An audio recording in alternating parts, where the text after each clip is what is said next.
तो देखिए हम लोग जो पढ़ाई कर रहे थे यानी कि जो हम लोग का ज्योग्राफी में चैप्टर चल रहा था कि जो हमारा भारत है इसको कितने प्राकृतिक प्रदेशों में बांटा गया है। तो 4 प्राकृतिक प्रदेशों में इसको बांटा गया था, ठीक है। जिनमें मैंने बताया था आपको कि पहला जो आपका प्राकृतिक प्रदेश है वह आपका उत्तर का पर्वतीय क्षेत्र यानी कि पर्वतीय क्षेत्र पहला आता है, ठीक है। सेकेंड नंबर पे जो हमारा आता है वह कौन सा होता है आपका, तो वह होता है आपका मैदानी भाग, यानी कि आप कह सकते हैं कि विशाल मैदानी भाग, इसको हम लोग नाम दे सकते हैं। और तीसरे भाग में हम यहाँ पे बताए थे आपको कि जो पठार होते हैं उसको हम तीसरे भाग में यहाँ पे रखते हैं, ठीक है। और चौथे नंबर पे हमारा जो आता है वह कौन सा आता है, वह तट और द्वीप आते हैं, ठीक है। तट एवं द्वीप। तो इस प्रकार से हमारा जो भारत है इसको हम लोग कितने प्राकृतिक भाग कितने प्राकृतिक प्रदेशों में बांट सकते हैं, तो 4 प्राकृतिक प्रदेशों में बांट सकते हैं, जिनमें आपका पर्वतीय, मैदानी, पठारी और तटीय एवं द्वीपीय होता है, ठीक है। अब यहाँ पे एक प्रश्न आता है, मैंने आप लोग को पर्वतीय पढ़ा दिया था और पर्वतीय जो क्षेत्र है वह कल खत्म हो चुका था। आज हमारा जो सेशन होने वाला है वह है आपका जो सेकंड हमारा है वह मैदानी क्षेत्र, ठीक है। यानी उत्तर भारत का जो कह सकते हैं विशाल मैदानी क्षेत्र है उसके बारे में हम लोग डिस्कशन करेंगे। तो मेनली जो सिलेबस में हम लोग का है उत्तर का जो विशाल मैदान है उसमें हम लोग मेन फोकस करेंगे इंडिया के बारे में, ठीक है। यानी इंडिया से संबंधित जो भी चीजें रहेंगी उसके बारे में हम लोग यहाँ पे जानकारी लेंगे।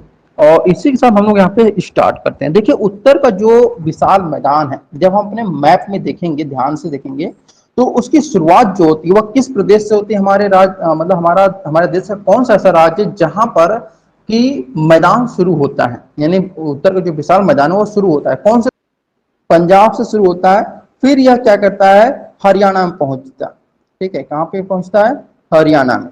और जब यह आपका हरियाणा में पहुंचता है तो उसके बाद यह आपका जाता है कहाँ, राजस्थान। राजस्थान का यह संपूर्ण हिस्सा नहीं होता है बल्कि आधा हिस्सा जो होता है वो आपका लिया रहता है। चले तो यहाँ पे राजस्थान का आधा हिस्सा रहता है इसमें, और उसके बाद फिर क्या आता है, यह आपका एमपी, फिर यहाँ पे आपका जाता है बिहार में, ठीक है। फिर बिहार से आपका अगला भाग जाता है आपका बंगाल में भी जाता है, ठीक है, बंगाल, और ये आपका असम में भी रहता है, ठीक है। इसमें यूपी भी आपका आता है, ध्यान रखिएगा, लेकिन झारखंड को हम इसमें नहीं रखेंगे क्योंकि झारखंड इसमें इंक्लूड नहीं रहता है। तो एक तरह से हम लोग कह सकते हैं कि उत्तर का जो विशाल मैदान है वो पंजाब से शुरू होकर के असम पर जाकर खत्म होता है, ठीक है। और यहीं से हम लोग शुरुआत करते हैं। थोड़ा सा आप लोग को मैं मैप तो है नहीं लेकिन फिर भी उसको एक इमेजिन आप लोग करिएगा। जैसे जो नदी हम मतलब मैंने आप लोगों को पिछले सेशन में पढ़ाया हुआ था पर्वत के बारे में, तो जो नदियां होती हैं वो पर्वतों से निकल के आती हैं, ठीक है। मान लेते हैं ये आपकी नदी है, ठीक, और नदी जो हमेशा ऊपर के हिस्से में रहती है, और जो नदी होती है वो कुछ इस प्रकार से आपकी आती है, ठीक है। जब ये यहाँ पर नीचे आएगी तो ये क्या करेगी कि जो आपका जो मतलब ये ढलान होता है ना, ये ढलान क्या होता है, किसी भी नदी की शक्ति होती है, किसी भी नदी की जो शक्ति होती है वो ढलान होती है, यानी उसको जो ढाल होता है यही इसकी शक्ति होती है। और इसी के बलबूते वो बड़े से बड़े जो चट्टान होते हैं, पत्थर होते हैं, उनको लेकर के अपने साथ आती रहती है। तो जब यह ऊपर से नीचे आती है तो फिर क्या करती है कि चाहे वह छोटा सा पत्थर हो, छोटा सा कंकड़ हो, या फिर बड़ा सा आपका पत्थर हो, कोई भी, इनको ले आकर के एक स्थान पर या क्या करती है आपका रख देती है, ठीक है। एक स्थान पे आपका लाकर रख देती है, और इसी जगह जो नदियां होती हैं वो क्या होती हैं, विलुप्त हो जाती हैं। और प्रश्न आप लोगों से एक बार पूछा भी गया है कि नदियां कहां पे आकर के विलुप्त हो जाती हैं। जो भाग है इसको हम लोग किस नाम जानते हैं, ये हम लोग जानते हैं इसको भंवर प्रदेश के नाम से जानते हैं, ठीक है। इस ये जो भाग आपका है भंवर प्रदेश है। तो जब भी आपसे प्रश्न पूछे कि नदियां आकर कहां पे विलुप्त हो जाती हैं तो वो आपका भंवर प्रदेश है, ठीक है। और यहीं पर नदियां जो आकर के विलुप्त होती हैं, तो ऐसा नहीं है कि नदियां कहीं पे चली जाती हैं, नदियां इन्हीं कंकड़ पत्थरों में क्या होती हैं, छिपी रहती हैं। जो आपके जैसे कोई भी हम कंकड़ यहाँ पे लगाते हैं, जैसे ये कंकड़ है, ये मान लीजिए पत्थर है, ठीक है। तो जब भी हम पत्थर लगाते हैं तो इनके बीच में थोड़ा सा आपका फोफर रहता है, फोफर मतलब थोड़ा सा जगह रहता है, स्पेस रहता है, ठीक है। तो यहीं पे आपकी नदियां जो होती हैं वो छिपी रहती हैं, ठीक। तो जो ये नदियां छिपी रहती हैं तो फिर इन्हीं आगे तो कहीं ना कहीं जाएंगी ही ना, अपना रास्ता तो ढूंढेंगे, एक जगह तो एकत्रित नहीं होंगी। तो जब ये आपका आगे बहती हैं, ठीक है, आगे जब आकर ये निकलती हैं तो ये क्या करती हैं, अपना एक यहाँ पर आकर के बहुत सारा पानी यहाँ पे इकट्ठा हो जाता है। जो नदियों का पानी होता है वह यहीं पे आकर के मतलब कह सकते हैं कि जमा हो जाता है। और जहां पे ये आपकी पानी जमा होती है इसको हम लोग तराई प्रदेश के नाम से जानते हैं। ठीक है, किस नाम से? तराई प्रदेश के नाम से हम इसको जानते हैं। ठीक है, तराई प्रदेश, समझ गए? जब आपकी नदियां ऊपर जो पर्वतीय क्षेत्र है वहां से बहकर के आती हैं और ढलान पे आती हैं, तो ये आपका क्या करती हैं, कंकड़ पत्थर या बड़े बड़े जो पत्थर थे उनको भी ले आकर के इसी जगह पर एक जगह पे आकर के रखती हैं। और ये जो जगह होता है इसी जगह को हम लोग भंवर प्रदेश बोलते हैं। और जब ये नदियां, जब ये आपका भवन प्रदेश जो होता है वहां पे बड़े बड़े पत्थर, छोटे छोटे पत्थर होते हैं, कंकड़ भी होते हैं, और इन कंकड़ पत्थरों में ही जो नदियां होती हैं वो दबी होती हैं। दबी मतलब ये आपका छिपी होती हैं, अदृश्य होती हैं। और ये जब ये मतलब कह सकते हैं आगे बढ़ती हैं, तो जब ये आगे बढ़ेंगी तो एक पानी का बहुत बड़ा जाल बना लेती हैं। जाल का मतलब कह सकते हैं दलदल बना लेती हैं। ठीक है, दलदल समझ रहे हैं आप लोग, जहां पर कि मतलब मिट्टी भी हो थोड़ा सा और वहां पे पानी का भी बहाव, मतलब पानी की मात्रा भी ज्यादा हो, और वहां पे पानी की जो जमा होता है वो बहुत ज्यादा हो जाता है। ठीक है, और जब पानी का जमाव जहां पे होता है तो अक्सर करके आप लोग देखे होंगे अपने आसपास के मतलब घर के आसपास, या फिर जैसे कोई भी टंकी होता है या बहुत बहुत दिनों से उस टंकी में क्या होता है कि पानी जमा होता है तो मच्छर फैलने लगते हैं। तो उसी प्रकार से जो ये आपका जगह होता है यहाँ पे मच्छर बहुत ज्यादा फैलने लगते हैं। ठीक है, तो एक बार प्रश्न में पूछा गया था कि मच्छरों का सर्वाधिक प्रकोप कहां पर देखने को मिलता है? तो मच्छरों का सबसे ज्यादा जो सर्वाधिक प्रकोप है वह तराई प्रदेश में आपको देखने को मिलता है। ठीक है, कहां पे देखने को मिलता है? तराई प्रदेश में आपको देखने को मिलता है। और यहीं पे जब हम आगे बढ़ते हैं, ठीक है, आगे हम लोग यहाँ पे बढ़ते हैं, जैसे यहाँ पे आपका ये आपका कौन सा भाग हो गया? तराई प्रदेश हो गया। ठीक है, तो जब ये तराई प्रदेश से आगे बढ़ेंगी, ठीक है, नदियां जब आगे बढ़ेंगी तराई प्रदेश से, तब ये क्या करेंगी कि ये समुद्र में जाएंगी। ठीक है, कहां पे जाएंगी? समुद्र में जाएंगी। ठीक है, और समुद्र में जाने से पहले क्या करती हैं ये कि एक डेल्टा बनाती हैं। क्या करती हैं? समुद्र में मिलने से पहले, जैसे ये मान लेते हैं समुद्र है और यहाँ समुद्र में मिलने से पहले ये क्या बनाती हैं? डेल्टा बनाती हैं। और डेल्टा वाला जो क्षेत्र होता है वो सबसे ज्यादा उपजाऊ होता है क्योंकि वहां पानी की मात्रा बहुत होती है। तो यहाँ पे हम थोड़ा सा बैक आते हैं। जो ये तराई प्रदेश आपका है, यहां से जब ये नदियां आपकी बहकर जाती हैं, ठीक है, इस वाले जगह पे, यहां पे देखिएगा इस तरह से आपकी रहती है ऊपर का हिस्सा और ये नीचे का हिस्सा, ये आपका नदियां बह के जाती हैं। तो जो ऊपर का हिस्सा होता है इसको इसको हम लोग क्या बोलते हैं? ठीक है, इसको हम लोग बोलते हैं बांगर प्रदेश के नाम से जानते हैं। ठीक है, किस नाम से? बांगर प्रदेश के नाम से हम इसको जानते हैं। यानी ये वाला भी हिस्सा, ऊपर वाला जो हिस्सा होता है उसको हम लोग किस नाम से जानते हैं? बांगर प्रदेश के नाम से जानते हैं। ठीक है, और ये इसके बीच में एक छोटा सा और यहाँ पे पानी, यहाँ पे जो आपका बाहरी वाला हिस्सा होता है इसे हम लोग बांगर प्रदेश बोलते हैं, या फिर मिट्टी हम लोग इसको मान लेते हैं। ठीक है, और यहाँ पे ये जो आपका बीच वाला भाग दिखाई दे रहा है थोड़ा सा, इसको हम लोग एक और नाम होता है, उसको हम लोग नाम देते हैं क्या? खादर प्रदेश। खादर प्रदेश बोलिए, या फिर उसको हम लोग क्या बोलते हैं? खादर मिट्टी के नाम से जानते हैं। ठीक है, खादर मिट्टी। अब इन दोनों को जब हम मिला देते हैं, इन दोनों को जब हम मिला देते हैं तो उसका एक अलग से नाम आपका बन जाता है, जिसको हम लोग क्या बोलते हैं? हम लोग बोलते हैं उसको कॉप बोलते हैं। ठीक है, क्या बोलते हैं? कॉप। ये कॉप आपका मिट्टी का वर्गीकरण होता है। ये आपका मिट्टी नहीं होता, मिट्टी का नाम नहीं, बल्कि आपका मिट्टी का वर्गीकरण होता है। ठीक है, और इसी कॉप को हम लोग क्या बोलते हैं? इसको हम लोग कॉप बोलिए या फिर इसको जलोढ़ बोलिए। ठीक है, क्या बोलिए? जलोढ़ बोलिए। ठीक है, देखिए अगर आपसे प्रश्न पूछा जाए कि कॉप या जलोढ़ कितने प्रकार के होते हैं, तो अब यहाँ पे आप लोग बता सकते हैं कि ये दो प्रकार के होते हैं। पहला कौन सा होता है आपका? खादर। ठीक है, क्या होता है? खादर। और दूसरा जो होता है आपका बांगर होता है। ठीक है, यहां तक समझ में आया? कॉप या जलोढ़ जो होता है उसको हम लोग खादर, और या दूसरा जो होता है वो बांगर। ये दो प्रकार होते हैं कॉप और जलोढ़ के। अब यहाँ देखिए कॉप क्यों बोला जाता है इसको? कॉप इसलिए बोला जाता है क्योंकि दोनों जो मिट्टियां होती हैं, चाहे खादर मिट्टी हो या खादर प्रदेश हो या फिर बांगर प्रदेश हो, दोनों ही प्रदेश में पानी का जो जमा होता है बहुत ज्यादा होता है, इसीलिए इसको कॉप बोला जाता है। और जलोढ़ क्यों बोला जाता है?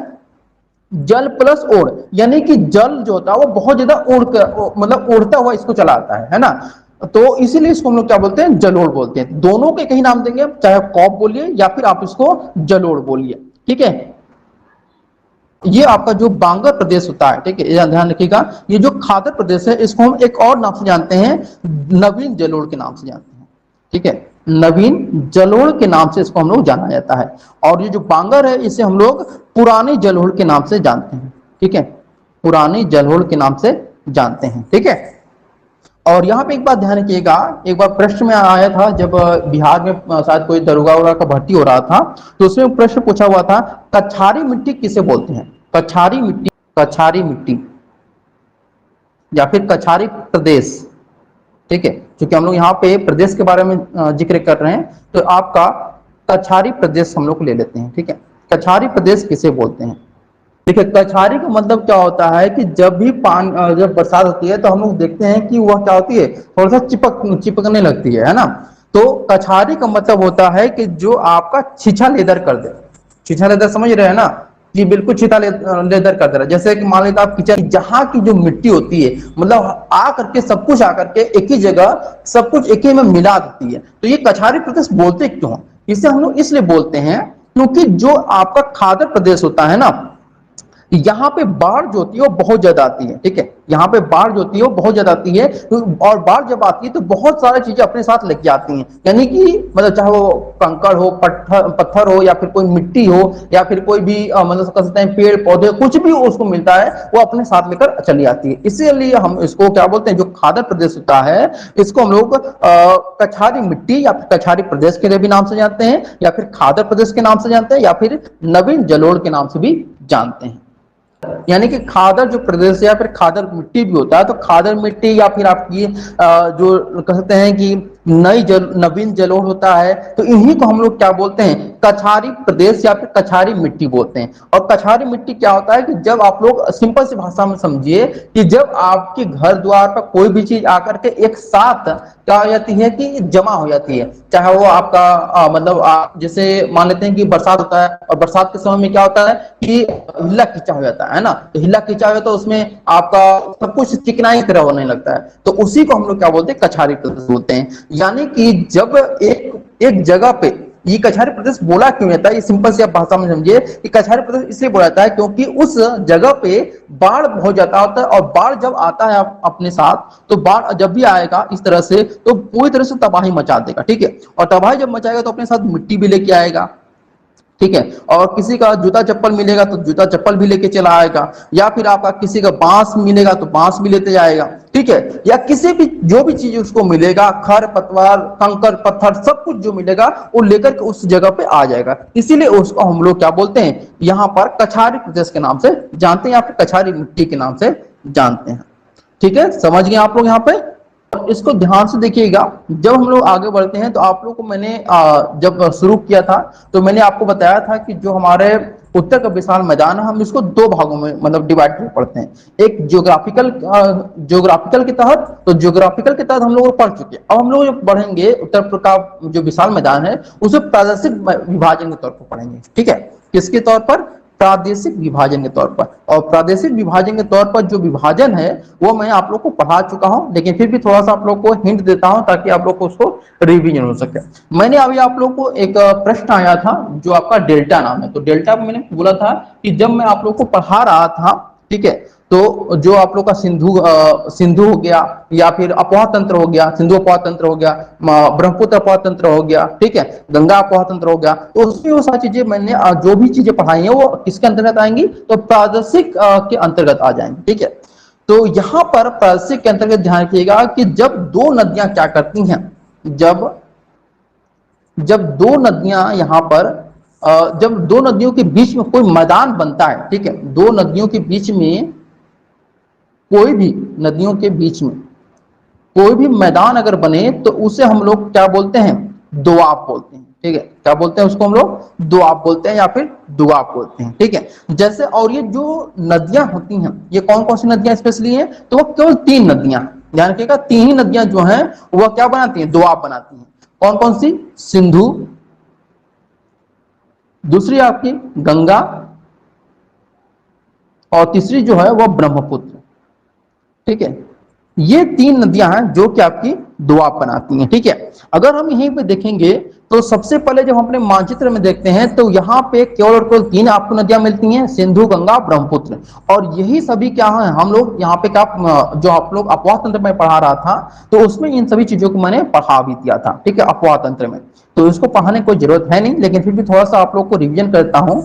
तो मैंने आप लोग को जब पढ़ाया था तो मैंने आप लोग को सिंधु और झेलम के बारे में पढ़ाया था, ठीक है। तो सिंधु और झेलम के बीच के जो भाग होते हैं या फिर जो क्षेत्र होते हैं वह कौन सा दोआब कहलाता है? सिंधु और झेलम के बीच में। तरीका बता दे रहा हूं। जैसे सबसे पहले सिंधु और झेलम है, तो सिंधु और झेलम के बीच की जो होती है वह आपका सिंधु से सिंधु सागर हो गया, ठीक है। सेकंड जो आपका है वह आपका क्या है? झेलम और चिनाब है। तो झेलम आपका चिनाब, तो चिनाब से च हो गया, और झेलम, तो ये झेलम है ना आपका, तो झेलम देखिए, तो झेलम का झ हो गया पीछे और चिनाब का च हो गया, तो ये चाज हो गया, ठीक है। इसके बाद जो आता है आपका नेक्स्ट वाला जो होता है वह झेलम चिनाब के बाद कौन सा आता है? चिनाब। यहाँ पे आपका चिनाब नदी हो गया, और इसके नीचे जो आएगा वह रावी हो जाएगा, ठीक है।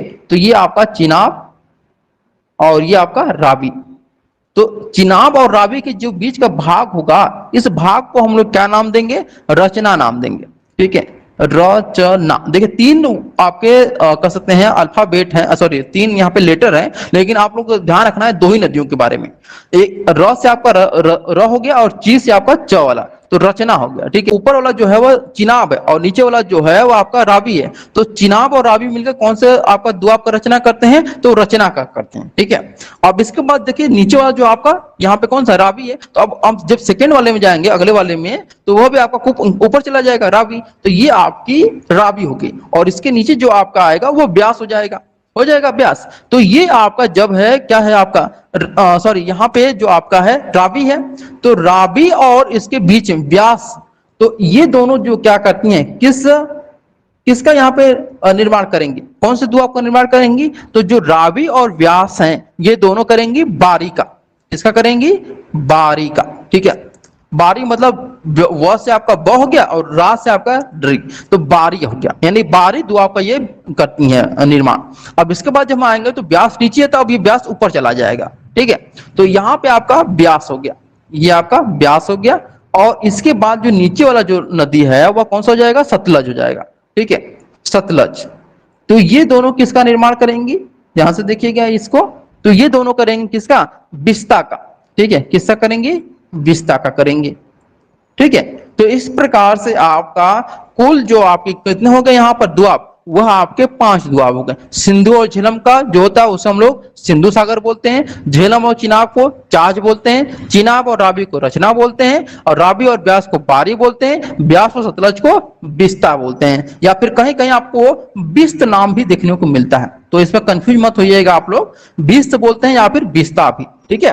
वैसे आप मान्यता जो है वो आपका बिस्त को ही दिया जाता है, क्योंकि एनसीईआरटी में आपका बिस्त है, लेकिन कई जो भूगोल वेत्ता है वो बिस्ता भी इसको नाम दिए हुए हैं। तो बिस्ता और बिस्त दोनों याद रखिएगा, कोई इसमें बहुत ज्यादा कंफ्यूजन करने वाली चीज नहीं है यहाँ पे, ठीक। पहला जो आपका है पहले नंबर पे वो आपका है सिंधु नदी और झेलम नदी के बीच के जो दुआब होते हैं उसे सिंधु सागर के नाम से जानते हैं। सेकंड जो आपका है वह है आपका झेलम और आपका चिनाब नदी के बीच के जो है भाग, उसको हम लोग क्या नाम से जानते हैं? चाज के नाम से जानते हैं। तीसरा जो आपका है वह है आपका चिनाब और रावी, तो चिनाब और रावी के बीच का जो द्वाब है उसे हम लोग रचना के नाम से जानते हैं।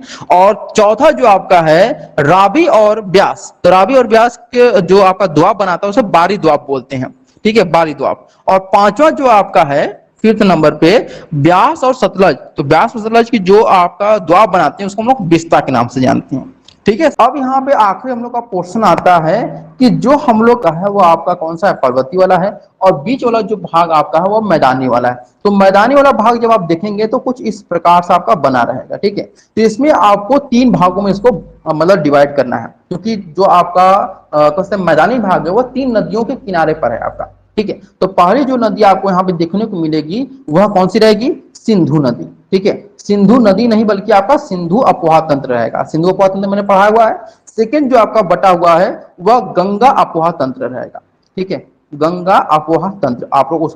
तो एक बार पुनः इसको ध्यान से देखिएगा, जो आपका ये वाला भाग है सिंधु अपवाह तंत्र वाला भाग, इसमें आपका कौन कौन सा आता है? तो इसमें देखिए हरियाणा आता है आपका, ठीक है, आपका इसमें राजस्थान भी आता है, ठीक, इसमें आपका थोड़ा सा यूपी वाला भाग भी आ जाता है, ठीक। तो ये आपके यूपी, हरियाणा, मालवा, राजस्थान, उत्तर प्रदेश, ये सभी के सभी भाग इसमें आते हैं। अब जब हम सेकंड वाले में आए हैं गंगा अपवाह तंत्र वाले जो, तो ऊपर वाला जो भाग हमारा इसको 3 भागों में बांटा गया, गंगा वाले को ऊपरी गंगा, मध्य गंगा और आपका निचली गंगा के नाम से बांटा गया। ठीक है, ऊपरी जो गंगा है उसे हम लोग रुहेलखंड वाला क्षेत्र जो है, यानी कि आप लोग जानते हैं यूपी बीएड का जो एग्जामिनेशन दिए होंगे उनको पता होगा, रुहेलखंड विश्वविद्यालय ने कराया था, तो रुहेलखंड जो क्षेत्र है उसे हम लोग ऊपरी गंगा के नाम से जानेंगे। मध्य गंगा जो आपका है वह कौन सा है, यूपी और बिहार के जो मिलन है, यानी यूपी और बिहार का कुछ हिस्सा है मिलाकर के, उसे मध्य गंगा के नाम से जानते हैं। और आखिरी वाला जो है उसे हम लोग निचली गंगा के नाम से जानते हैं। ठीक है, निचली गंगा यानी कि जो आपका कौन सा है, मतलब इस गंगा जो है आपका निचली जो गंगा है ना, उसमें आपका बंगाल वाला क्षेत्र आता है। ठीक है, कौन सा आपका बंगाल वाला जो क्षेत्र है वो आपका निचली गंगा में आता है। ठीक है, तो ऊपर सबसे पहले जो शुरुआत होता है वो यूपी शुरुआत होता है और नीचे जो आता है वो आपका वो बंगाल खत्म होता है। ठीक है, और ये वाला जो भाग आप लोग देख रहे हैं ये आपका पठारी क्षेत्र है, जिसको हम लोग क्या बोलते हैं, बुंदेलखंड वाला क्षेत्र। तो ये हम जब पठार पढ़ाएंगे आप लोग को तो उसमें बुंदेलखंड को जिक्र करेंगे। तो आप लोग अक्सर करके सुने होंगे कि यूपी में क्या है कि बुंदेलखंड में सूखा पड़ गया है। तो सूखा क्यों पड़ रहा है ये हम जब पठार वाला चैप्टर पढ़ेंगे तो उसमें डिस्कशन करेंगे। ठीक है, और ये वाला जो लास्ट आपका पोर्शन आता है मतलब मैदानी भाग वाला, वो आपका ब्रह्मपुत्र अपोह तंत्र का है। तो ब्रह्मपुत्र अपोह तंत्र में केवल एक ही राज्य आपका सबसे मेन है, वह कौन सा आपका आता है, वह असम आता है। ठीक है, कौन सा आपका असम आता है। और यही से आपका जो मैदानी भाग वाला चैप्टर है वह खत्म होता है।